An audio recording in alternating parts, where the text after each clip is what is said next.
What's up, fellow travelers? If you ask someone who lives in Vietnam, they may say Vietnamese people, and they'd be right. If you ask them what ethnic groups live in Vietnam, they may also say Vietnamese, and they'd be wrong.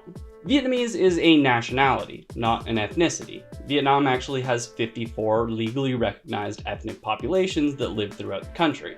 So today we're going to drop in for a quick visit to the Vietnam National Village for Ethnic Culture and Tourism. This is a park located in Ba Vi, technically still within the city limits of Hanoi. You can get a city bus there or an easy 1-hour motorbike ride just past the satellite city of Hoa Lac, straight west of Hanoi. Now, Vietnam has just recently passed the 100 million person population mark, so when we say a statistic like, say 43%, it's easy to remember that that just means 43 million people. So let's first look at the King group. This is the largest ethnicity in Vietnam, and what most people outside the country will think when they hear the word Vietnamese used to refer to people. They make up about 82% of the total national population, so just over 82 million people. They are the main population in most of the Delta regions throughout the country, including the Red River Basin in the north and the Mekong Delta in the south. But they are also the majority in all major cities throughout the country. So today we won't be looking at them, because they are very much the majority ethnic group. Instead, today we're going to be looking at the 15 largest minority ethnic groups after the King. The others will inevitably be covered in another episode. The largest minority ethnic group is the Thai. Easily confused for being the Tay, as they live in the northwest and Tay means west, but Thai are a group of about 1.85 million people who live in the northern provinces from Thái Nguyên to Cao Bang. When you start making your way up into the mountains and see the transition from the wet rice cultivation of the deltas into the steeper terraced rice fields, this is the specialty of the Thai. Very close in population numbers are the Thai, which basically everyone will be able to realize are closely related to the ethnic Thai people of Thailand. They speak a similar language from the Thai Kadai or Kra-Dai language family, and while the Thai from Vietnam may not be able to understand someone from Bangkok right away, the languages are certainly similar. They live mostly along the far western border of Vietnam, bordering Laos, around places like Dien Bien Phu.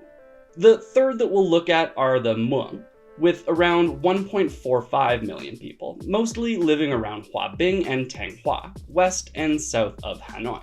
They are closely related to the main King ethnic group and are most famous for their epic poetry.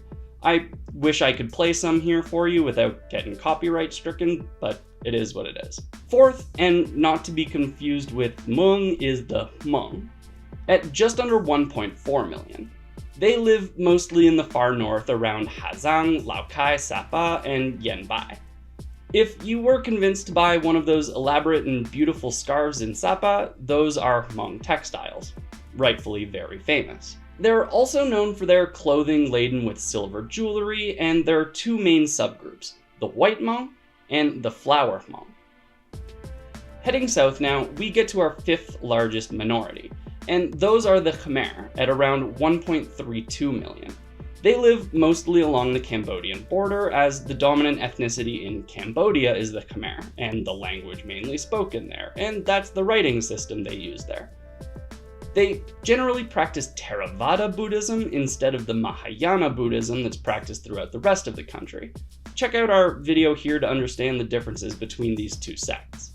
Back to the north, we have the sixth largest group, which is the Nung, at just over 1 million.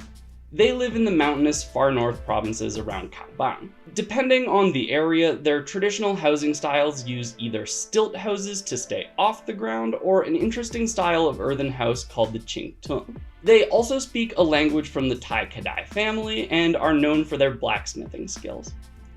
The next group is the Zhao, at around 900,000. They live anywhere from Hoa Binh next to Hanoi all the way up to Hà Giang beside the Chinese border. Known for their awesome headdresses and fancy embroidery. They're probably the single most famous people group for their intricate knowledge of traditional medicines and herbal remedies. They even use and maintain their own written script that is an adapted form of Chinese characters, which is very cool. Speaking of Chinese characters, the eighth largest group that we're going to get to today are the Hua. with around 750,000. Hoa is the Vietnamese word for ethnically Chinese, which is in and of itself a wild oversimplification, but essentially Han. Kinda, but not really. Anyway. They live in mostly urban areas, like down in Saigon or in Dong Nai. They arrived south to Vietnam in various waves, but the largest of which started in the 16th century. They've been deeply involved in commerce and trade in these urban regions since they've arrived, often being singled out by occupational forces for this very trait. They've brought along with them some notably Chinese customs, such as the cooking styles and dragon dances. Ninth, at a bit over 500,000, are the Gia Rai. Located in the central highlands around Gia Lai, Kon Tum, and Dak Lak. Probably the most interesting part about the Gia Rai people is their traditional societies are matrilineal, meaning that women specifically are the ones who choose their husbands and the children take on the mother's surnames instead of the father's. In 10th place are the Ede, another matriarchal society from Dak Lak, who have long held traditions from centuries back tied to elephant hunting. They have really interesting traditional clothes, which we can actually just see for a moment right here. Next is the Ba Na ethnic group, with almost 300,000 people. Those who have been to Da Nang or Hoi An may be familiar with this name from Ba Na Hills. It's actually uncertain how the name came to be, but there are three main theories. In the language of another local group, the Katu, who we'll get to in another video, Ba Na means my mountain in their language. In common Vietnamese, it would mean 3 farmlands. The third theory is that the mountain got its name from the Ba Na people native to the area. The Sedang come in 12th and are known for 2 things in particular. The first being buffalo sacrifices.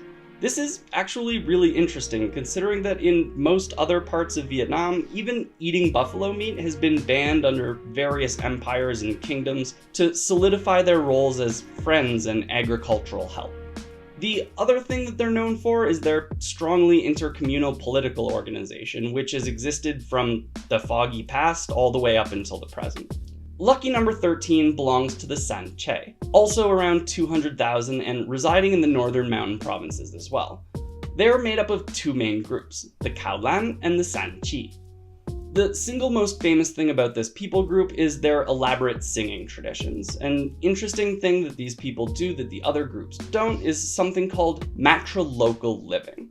In this setup, males are still generally seen as the head of the household, but the family of the wife is actually much more influential.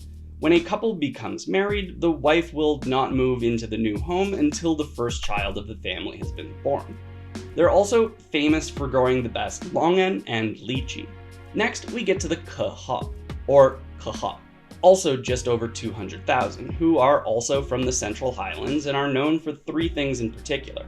Strong matrilineal societal structure, to the point that the wife is the one that hunts down the husband, and when marriage is finalized, the husbands actually move into the wife's family home. One of the largest subgroups of the 6 Kha tribes is the Lac group.